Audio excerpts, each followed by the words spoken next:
Assalomu alaykum va rahmatullohi va barakatuh.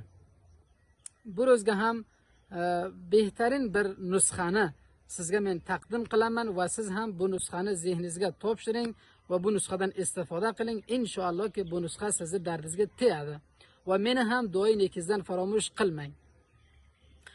Bemori ki mayda bachalar unga duchor bo'ladi. Masalan, 1 oylik, 40 ro'zlik, 2 oylik sut emikon mayda qiz bacha yo o'g'il bacha ki bularni qonni bot qiladi, qabz qiladi, bot qiladi, yishiydi, saxt bo'ladi.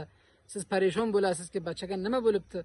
Shundoqsi bir holatga sizga birgina ko'to nusxa aytaman, siz shu nusxadan istifoda qiling.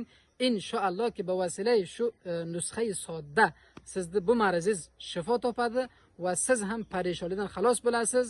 Hatman inshaalloh bu nusxani siz yodingizga olib qo'ying va biron joyga ham ko'rasizki shundoqsi bir mushkil bor, hatman siz bu nusxani ularga ham iroa qiling, tavsiya qiling, ular ham istifoda qilsinlar to'yinki jamiamiz komilan puru mamlu az sihat va salomatlik bo'lsin.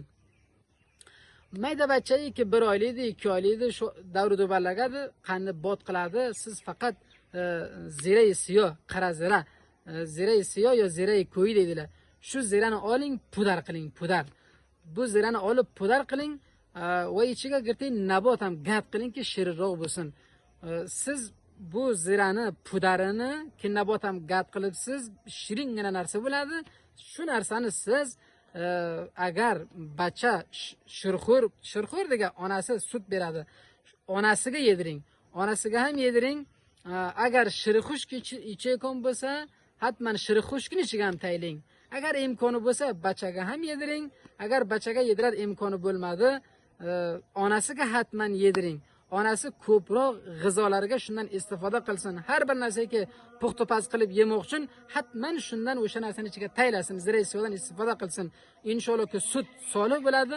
Vaqtiki onalarning suti isloh bo'ldi, tuzaldi, bachalar ham hatman tuzaladi. Inshaalloh ki bu nusxani siz istifoda qiling, bahrasini ko'rasiz.